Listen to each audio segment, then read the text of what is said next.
Okay, so let's begin class. Preposition. What do you mean by preposition? First of all, let's study from the word by itself, right? देखिए, pre plus position means position की बात हो रही है. कहीं ना कहीं preposition हमें ये बताता है पोजीशन या लोकेशन की बात अगर हमें करनी है तो प्रपोजिशन हमें लोकेशन बताता है, पोजीशन बताता है. For example, if I say I M sitting in the room. If I say I am sitting in the room, तो यहाँ पर जो in है, एग्जाम्पल बस सिंपल बता रही हूँ, फिर आगे हम डिटेल में पढ़ेंगे. I'm just telling you why this is called preposition. It tells about location, your position, right? So I am in the room. I am in the room right now. So in the room. तो यहाँ पर preposition है in. in यहाँ पर क्या बता रहा है? position बता रहा है. in का मतलब होता है अंदर. am in the class, am in the room मतलब मैं रूम के अंदर हूँ. ये तो एक सिंपल सा एग्जाम्पल था. सो प्रपोजिशन सिर्फ पोजीशन के लिए यूज नहीं होता, और भी चीजें हैं जिनके लिए यूज होता है. तो पहले डेफिनेशन देखते हैं कि है क्या एक्चुअली प्रपोजिशन. जैसे हमने नाउन पढ़ा था, नाउन क्या होता है? नेम होता है. प्रोनाउन क्या होता है? वाइस प्रिंसिपल होता है, वो नाउन की जगह काम करता है ना, एटसेट्रा. हमने सारी चीजें पढ़ी थी. अब प्रपोजिशन के बारे में देखते हैं. Let's see about preposition, right? Okay, so noun and pronoun की position से पहले लगने वाले words are called preposition. सुनिए, noun and pronoun की position से पहले लगने वाले मतलब link का काम करता है. Actually preposition क्या करता है? link का काम करता है, right? तो noun और pronoun की position से पहले देखते हैं कैसे, right? अब यहाँ पर क्लासिफिकेशन है. यहाँ पर क्या है? हमने preposition को क्लासिफाई कर दिया है, right? पहला कौन सा preposition है? Can you read? What is first kind of preposition? Preposition of place. First is preposition of place. Second क्या है? सबा बोल सकते हैं आप? Preposition of time. Okay. Preposition of time. Okay. And the third one is preposition of direction. So preposition क्या बता रहा है? Place, time and direction. अभी तो सिर्फ देखते हैं. Sharma sir is here in the class. Is he present?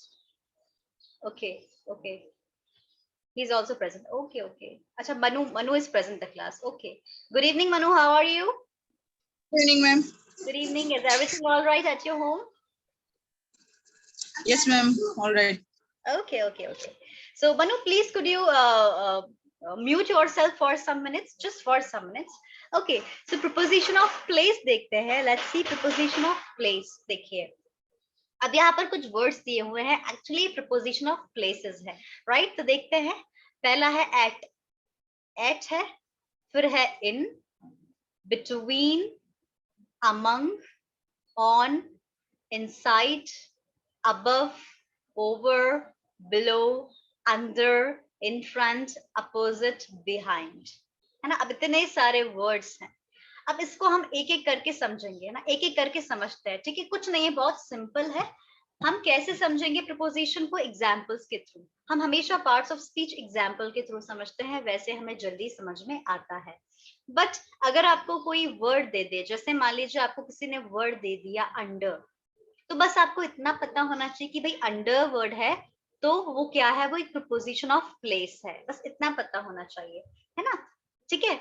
Under का मतलब होता है अंदर, बिहाइंड का मतलब होता है पीछे, बिहाइंड, है ना? बस एग्जैक्ट मीनिंग बता रही हूँ, फिर और भी बहुत सारे मीनिंग है, वो मैं एक्सप्लेन करके बताऊंगी एग्जाम्पल्स के थ्रू. अपोजिट मतलब होता है आमने सामने. अगर कोई आमने सामने बैठा है, अपोजिट हुआ. जैसे मान लीजिए आप ट्रेन में जब जाते हैं, when you travel by train, passenger seat होती है, तो आप एक सीट पर बैठे हैं और आपके सामने एक और बंदा बैठा है. सामने नहीं हो जाता सीट, खिड़की के दोनों तरफ सीट्स लगी रहती हैं. तो आप बैठे हो एक सीट पर और एक आपके सामने एक बंदा बैठा है ना? तो वो हो जाता है अपोजिट, आपके अपोजिट, क्योंकि आपका फेस इधर है, उसका फेस आपसे अपोजिट है. जैसे मान लीजिए आपका फेस इधर है, उसका फेस इधर है, तो वो अपोजिट कहलाता है. तो वहां अपोजिट वर्ड यूज किया जाता है. तो वो पोजीशन से, प्लेस से मैं आपको बता दूंगी. अभी मैंने सिर्फ एग्जांपल बताया है. चलिए अब सबसे पहले देखते हैं नंबर 1. पहला है एट, दूसरा है इन. मैंने हमेशा आपको बताया है, जैसे मैं अपनी बात करूं, if I talk about my place where I am living right now, मैं कहाँ रह रही हूँ उस place की मैं बात करूँ, so I am living at Gandhinagar in Bhopal. So यहाँ मैंने क्या कहा, I am living at Gandhinagar in Bhopal, or I can say I live at Gandhinagar in Bhopal in India. तो जब कोई बड़ा place आता है, when it comes to big place, वहां पर आप यूज करते हैं in. क्या यूज करते हैं सबा, मनु? क्या यूज करते हैं? in. Very good. जहां स्मॉल प्लेसेस होते हैं वहां हम यूज करते हैं at. Guys, excuse me, I'm just closing the door. There is noise from outside. Just give me a minute. नहीं तो क्या होगा, क्लास में डिस्टर्बेंस होगा. Just give me a minute.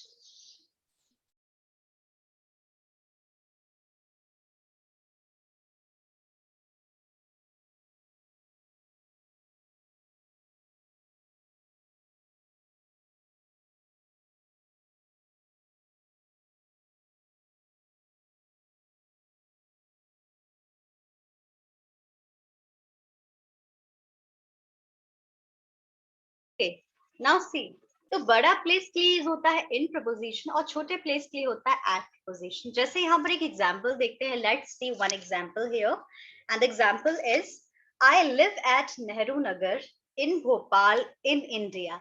तो देखिए, भोपाल के पहले कौन सा प्रपोजिशन लग रहा है? इन लग रहा है. इंडिया के पहले भी कौन सा प्रपोजिशन लग रहा है? इन.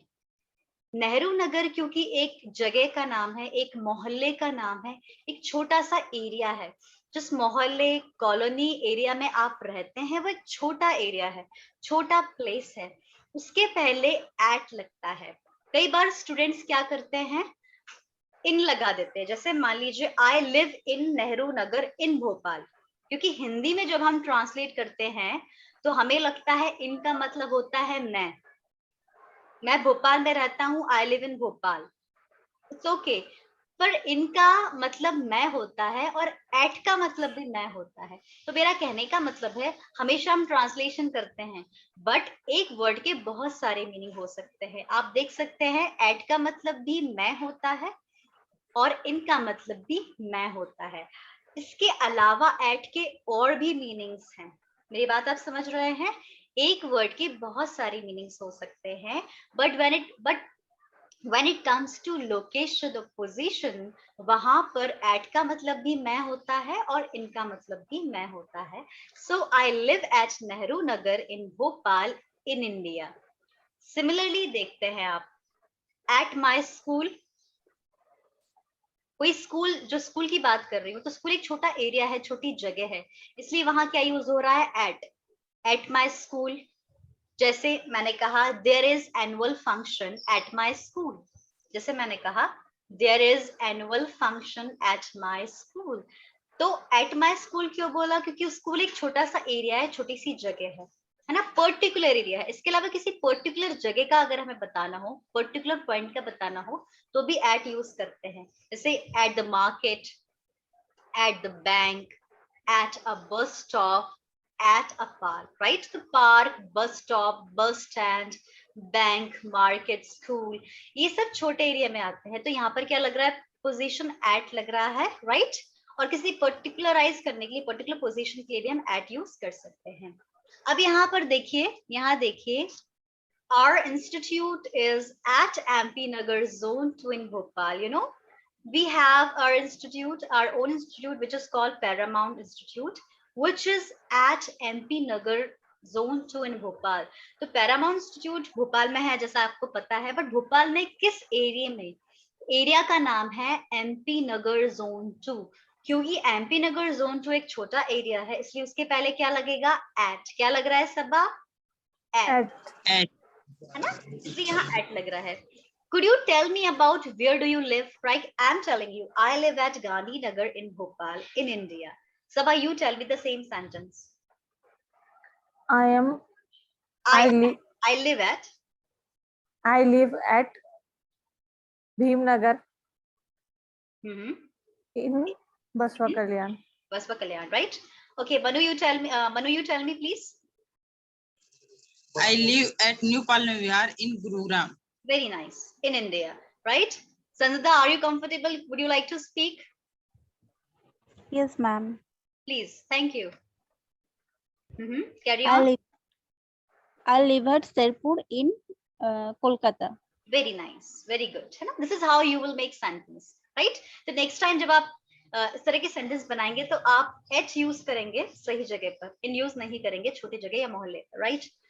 चलिए, अब ये प्रपोजिशन बहुत बढ़िया है, बच्चों को बहुत कंफ्यूजन होता है। मतलब हम बचपन से जो पढ़ते आ रहे हैं तो हमारे मन में वही चीजें रहती है, राइट? आप देखना, आपको बताती हूँ। जैसे मान लीजिए आप देख सकते हैं फनी सी पिक्चर है यहाँ पर। Can you see one picture here? There is a lady, fat lady is here, right? She is a pet and ये बीच में खड़ी हुई है, इनके बीच, इनके ना, she is standing between two people, है ना, right? Yes, ma'am. है ना, दो गर्ल्स इनके बीच में खड़ी है, बीच में खड़ी है। तो बिटवीन का मतलब क्या होता है? बीच में। बट अगर मान लीजिए यहाँ पर इस वाले डायग्राम में देखते हैं, यहाँ पर ये बीच में खड़ी तो हुई है पर दो लोगों के बीच में नहीं खड़ी हुई। यहाँ पर 1 2 3 4 5 6 7 7 लोग हैं। नो, टीचर ही होंगी पक्का, है ना, या टीचर होंगी या मदर होंगी, है ना, राइट? Yes, ma'am. राइट? तो ये इन सारे बच्चों के बीच में खड़ी हुई हैं, तो इसे भी बीच बोलते हैं और इसे भी बीच बोलते हैं। हिंदी में तो हम बीच बोलते हैं, इंग्लिश में हम बीच नहीं बोलेंगे, हम बिटवीन बोलेंगे। बिटवीन भी नहीं बोलेंगे, बिटवीन तब बोलेंगे जब दो लोगों के बीच में होंगे। बट जब दो से ज्यादा की बात करते हैं तब हम बिटवीन यूज नहीं करते, तब हम क्या यूज करते हैं? अमंग। जैसे मान लीजिए this lady is standing between two girls. Am I right or not? This lady is standing between two girls. अब ध्यान दीजिए, दो बच्चों के बीच में, दो लड़कियों के बीच में खड़ी हुई है लेडी। अब देखिए, this lady is standing among many children. तो यहाँ पर among का मतलब भी होता है बीच में, पर यहाँ पर बिटवीन यूज क्यों नहीं कर रहे हैं? क्योंकि यहाँ पर दो लोग नहीं है, ये दो लोगों के बीच में नहीं है, ये दो से ज्यादा लोगों के बीच में है। देखो, among मतलब होता है among many, more than two, not for two. Among is not used for two people. For two things you are using between. For more than two you are using among. दो से ज्यादा या कई लोगों के बीच में के लिए हम यूज करते हैं among। जैसे यहाँ पर एग्जाम्पल देखते हैं, Ram is standing between two pillars. दो पिलर है, दो ही है, कितने हैं? दो। तो राम दो पिलर्स के बीच में खड़ा हुआ है। तो यहाँ पर बिटवीन आ रहा है, क्यों आ रहा है? क्योंकि दो पिलर के बीच में खड़ा हुआ है, राइट? अब मान लीजिए मुझे परफॉर्मेंस देना है, राइट? स्टेज पे परफॉर्मेंस देना है, मैं परफॉर्मेंस दे रही हूँ, मैं बहुत सारे लोगों के बीच में परफॉर्मेंस दे रही हूँ, मैं अपना परफॉर्मेंस कई लोगों के बीच में परफॉर्मेंस दे रही हूँ। तो वहां पर दो लोग तो परफॉर्मेंस नहीं देख रहे हैं आपका, there are many people who are watching you, who are enjoying your performance. तो जब बहुत सारे लोगों की बात आ रही है, बहुत सारे लोगों के बीच में आप परफॉर्म कर रहे हैं, तो वहां पर हम बिटवीन वर्ड यूज नहीं करेंगे, हम क्या यूज करेंगे? अमंग। अमंग। वैसे बहुत सारे लोग बोल देते हैं, you know, I perform between many people. They say क्या बोलते हैं वो? I perform between many people. No, that will be wrong. सही आंसर क्या होगा? I am performing among many people. एक से ज्यादा लोगों के बीच में होता है among, right? There is one more example that is very important. एक बार शर्मा सर मुझसे पूछ रहे थे, जैसे मैडम ने, जैसे मैंने कहा कि मैं मंडे को, आप ट्रांसलेट करना है ना, लेट्स हैव प्रैक्टिस आल्सो। आपको बोलना है मंडे को 7 से 8 में क्लास दूंगी। जिसका सबक मुझे बोलना है, मंडे को मैं 7 से 8 बजे क्लास दूंगी। तो क्या हो सकता है मनु, संजदा, सबा? I have been class on Monday. I will take class. मैंने क्या कहा? मैं क्लास लूंगी। I will take class on Monday from 7 between 7 to 8 p.m. हाँ, देखिए, अभी किसी ने बिटवीन कहा, अब ध्यान दीजिए। अगर मैंने कहा 7 से 8 क्लास दूंगी, मैंने कहा 7 से 8, से बड़ा है ना, से, तो जब मैं बोलूंगी 7 से 8 में क्लास दूंगी, तो आंसर होगा I will take class from 7 to 8। From के बाद क्या आता है? टू आता है, ध्यान दीजिएगा। From 7 to 8, from 9 to 10, from 5 to 6, है ना। पर अगर मैंने बोला कि मैं 8 से 9 के बीच में क्लास लूंगी, मैं 7 से 8 के बीच में क्लास लूंगी, तो बीच के लिए क्या यूज करते हैं सबा? बिटवीन। Between. बट मैंने कहा 8:30 से 9 के बीच में लूंगी, तो यहाँ पर बिटवीन के बाद क्या आ रहा है? And. फ्रॉम के बाद टू आता है, बिटवीन के बाद एंड आता है। ध्यान दीजिएगा, बहुत से बच्चे मिस्टेक करते हैं, और जिनको आता है बहुत अच्छे से इंग्लिश, वो भी कई बार मिस्टेक कर देते हैं। तो फ्रॉम 8:30 to 9:30 होगा, और बिटवीन 8:30 and 9:30। तो बिटवीन के बाद क्या आता है? हमेशा एंड आता है, हमेशा ध्यान रखिए। जैसे मैं 7 से 8 बजे, 7 से 8 के बीच में क्लास लेती हूँ, कौन सा सेंटेंस है? प्रेजेंट डेफिनेट है क्या? मैं 7 से 8 के बीच में क्लास लेती हूँ। Yes, ma'am. Present. Very nice. Present definite. तो I take class between 7 and 8, है ना? Right. Okay. तो between का पहला यूज हमने देखा, दो के बीच में, between। इसके अलावा जब मैं इस तरह से सेंटेंस बनाती हूँ 8 से 10 के बीच में, तो between के बाद एंड आता है। और among कहाँ यूज होता है? जब 2 से ज्यादा लोग होते हैं। जैसे आप याद कीजिए सब, अगर आपको याद है, संजिदा को याद है, तो जब मैं आपको प्रोनाउन पढ़ा रही थी, तो मैंने आपको 2 वर्ड पढ़ाए थे, रेसिप्रोकल प्रोनाउन पढ़ाया था मैंने आपको। एक वर्ड था ईच Yes, ma'am. अदर, एक था ईच अदर, एक था वन अनदर। मैंने आपसे कहा Yes, था ma'am. I will talk, please you talk to each other. मान लीजिए सबा और संजिदा क्लास में है और कोई नहीं है, तो मैं बोलूंगी Saba and Sanjida, both of you talk to each other. जब 2 लोग होते हैं तो ईच अदर वर्ड यूज होता है। बट बहुत सारे लोग हैं, शर्मा सर भी हैं, मनु भी है, रामवता सर भी हैं, सबा भी है ना, संजिदा भी है। तो मैं बोलूंगी आप लोग एक दूसरे से बात करिए। तो अब 2 लोग नहीं है, 2 से ज्यादा लोग के लिए वन अनदर यूज करते हैं। याद आ रहा है सबा, संजिदा, Yes, ma'am. है ना? इसी तरह से बिटवीन 2 लोगों के बीच की बात होती है, और अमंग 2 से ज्यादा लोगों के बीच की बात होती है। राइट। आई होप यहाँ तक आपको समझ में आ गया होगा। अब आगे बढ़ते हैं। अब नेक्स्ट प्रोपोजिशन आपको बस समझना है और उसको यूज करना है, ज्यादा कुछ नहीं है, बहुत इजी होता है। आपको एक बार आ गया तो आप नेक्स्ट टाइम गलत नहीं करेंगे।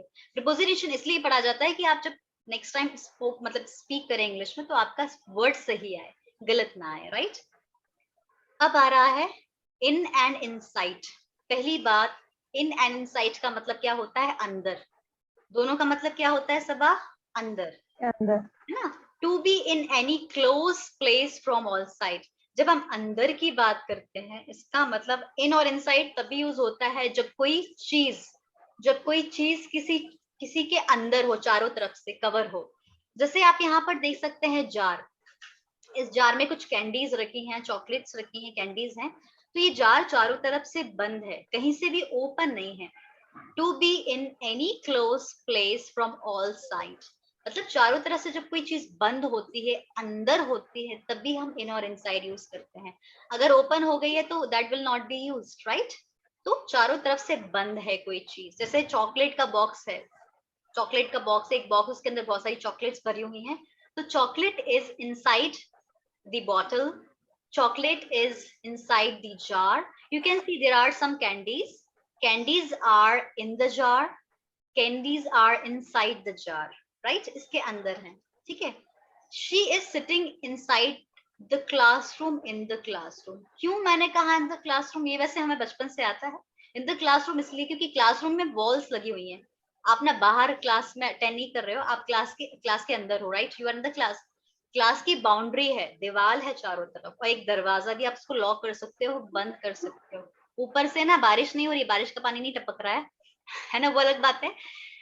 ऊपर से जब क्लोज है, राइट, तो वो इन हो जाएगा। तो we are sitting inside the class, right. Now I am taking my class in my study room. You all are attending my class in your room. आप सभी अपने अपने रूम में बैठे हुए हैं। I am in my living room, मैं अपने लिविंग रूम में हूँ।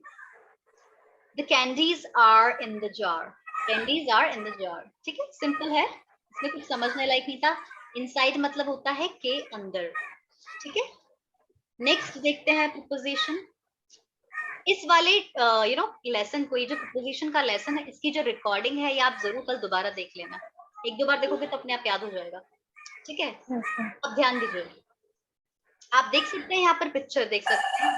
प्यारी सी बिल्ली है, म्याऊं म्याऊं। और वो चेयर पर बैठी हुई है, राइट?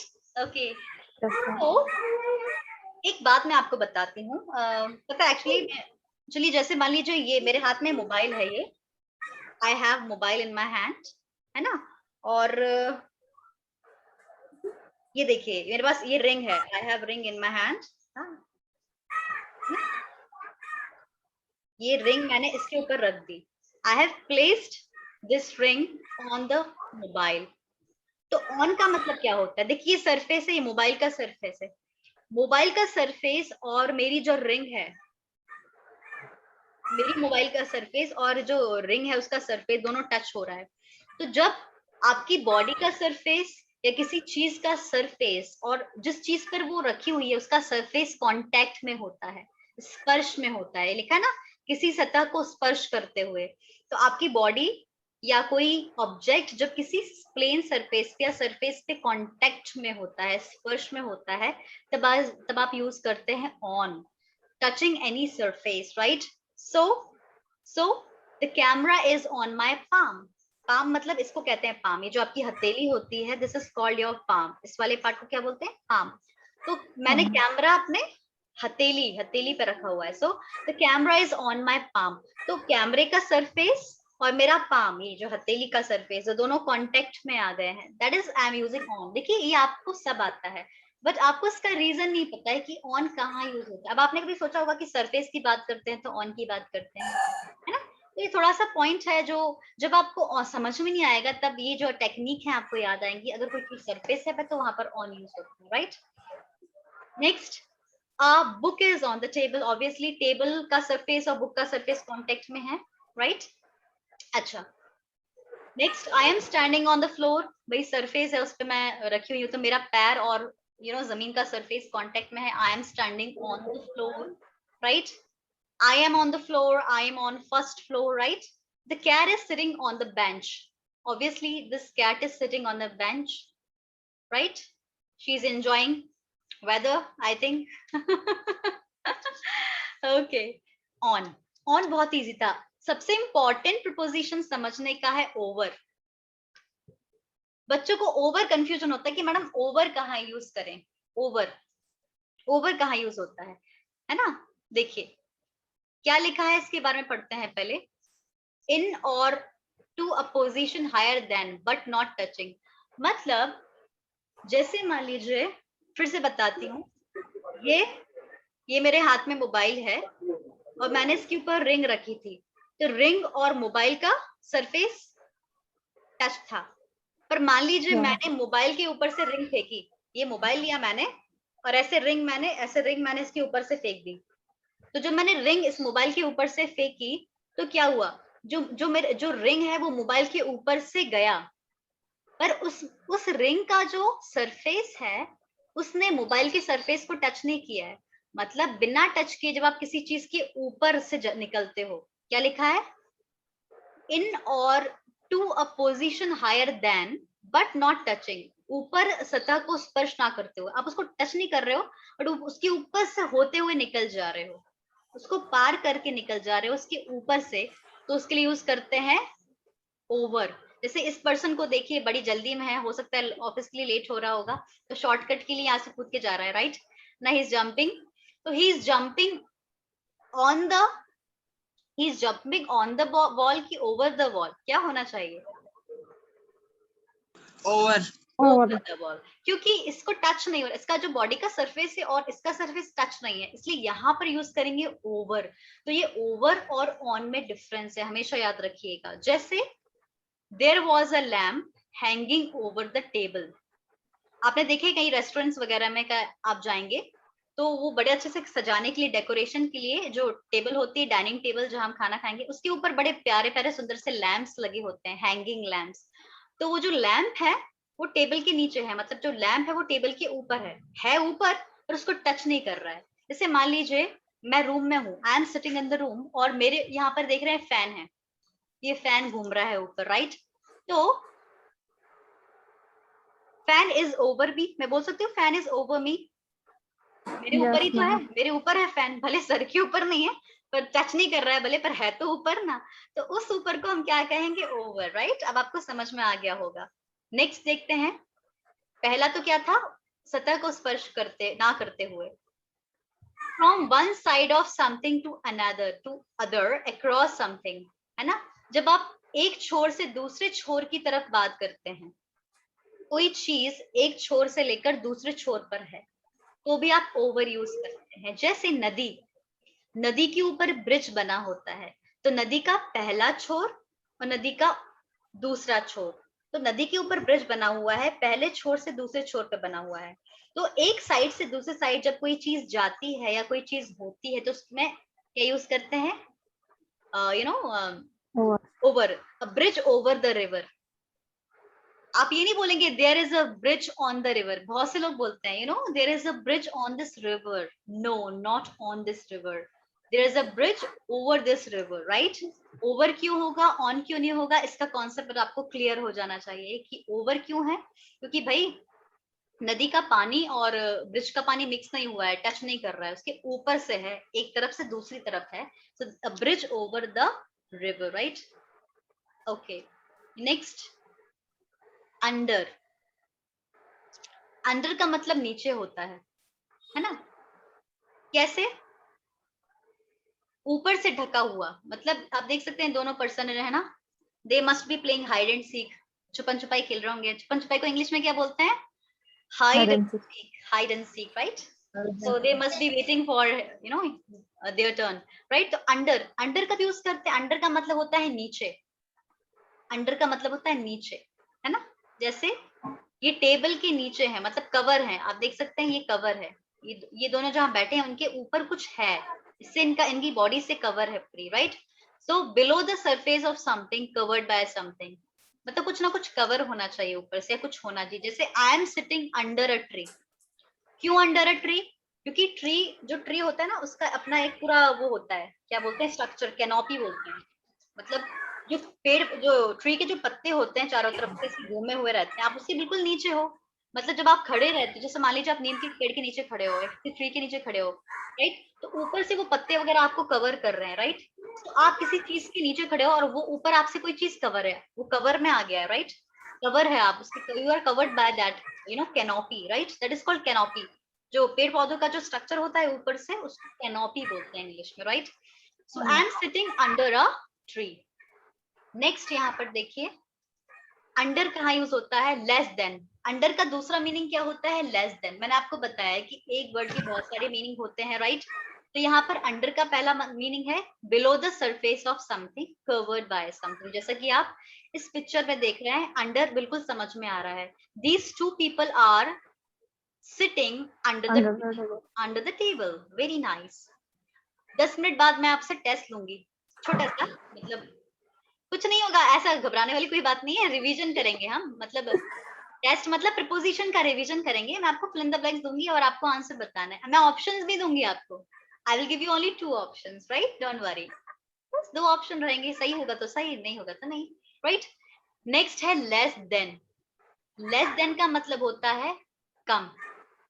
मतलब अंडर का पहला मीनिंग है ढका हुआ, किसी ऊपर से ढका हुआ। दूसरा मीनिंग होता है कम, कम। अंडर एज, जैसे आपने वर्ड सुना होगा under as, under as word सुना है आप लोगों ने, है ना, No. राइट। अंडर एज मतलब उस एज से कम, राइट। तो अंडर का मतलब होता है कम, less than, younger than, right. जैसे ही हर सैलरी इज अंडर 50,000, उसने अपनी सैलरी नहीं बताई, बट वो कह रहा है 5,000 के अंदर अंदर मुझे मिलती है सैलरी। तो 5,000 से कम मिलती है, 50,000 से कम मिलती है, तो हर सैलरी इज अंडर 5,000। तो यहाँ पर अंडर का मतलब अंदर नहीं है, लेस देन है। क्या है अंडर का मतलब, लेस देन, 50,000 Less than. कम सैलरी है, राइट। शी इज अंडर 20, उसने ये नहीं बताया कि मैं 18 साल की हूँ, कि मैं 19 साल की हूँ, कि मैं 15 साल की हूँ, 20 साल से अंदर अंदर की हूँ, मतलब 20 साल से लेस देन 20। यहाँ पर अंडर का 20 का मतलब होता है लेस देन 20।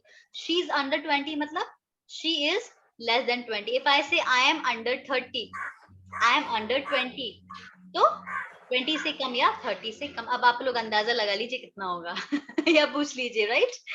ओके, है ना? तो अगर आपको नेक्स्ट टाइम अपनी एज बताना हो तो बता दो, आई am under 25, I am under 20, I am under 18. You don't need to say your age, right?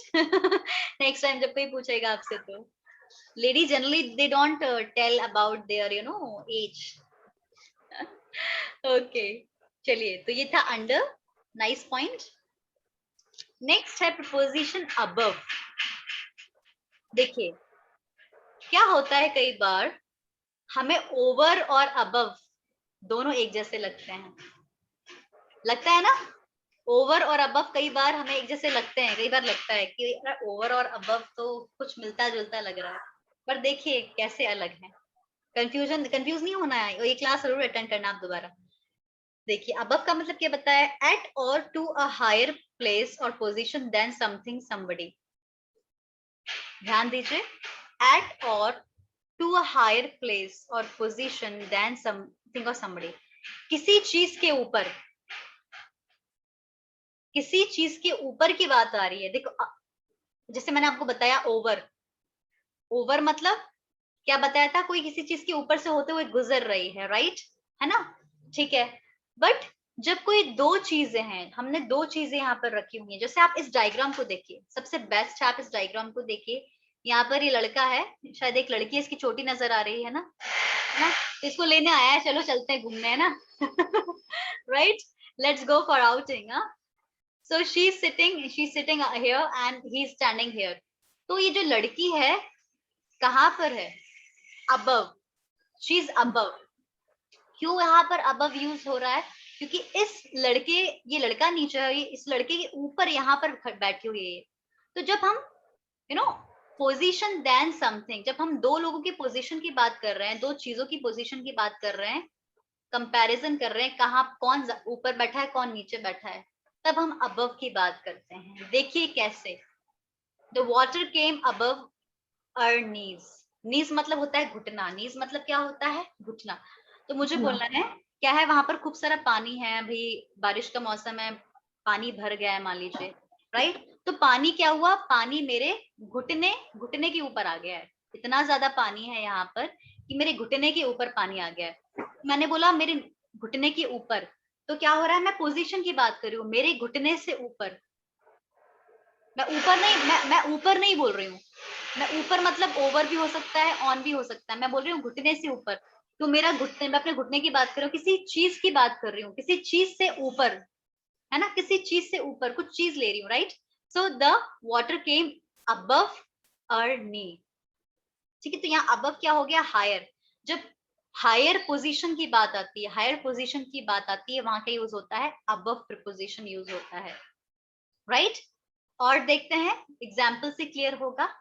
We were flying above the clouds. We were flying above the clouds. जैसे आपने बादल देखे होंगे, पक्षियों को देखा होगा, जब पक्षी उड़ते हैं तो पक्षी आसमान के ऊपर उड़ते हैं. कोई सी चीज किसी के ऊपर है, आसमान के ऊपर उड़ रहे हैं पक्षी, क्लाउड्स के बादलों के ऊपर उड़ रहे हैं. तो वी वर या birds were flying above the clouds, या aeroplane was flying above the clouds, like this, है ना? किसी चीज के ऊपर, है ना? ठीक है, तो यहाँ पर होता है अबव. जैसे this girl is sitting above the boy. इस बॉय के ऊपर यहाँ पर पोजीशन पे बैठी हुई है, राइट? ओके, सो यहाँ पर यूज हो रहा है अबव, है ना? यहाँ से ऊपर है, राइट? यहाँ पर ऊपर है. ओके, नेक्स्ट यूज करते हैं बिलो. अब बिलो कहाँ यूज होता है? At a lower level. At a lower level.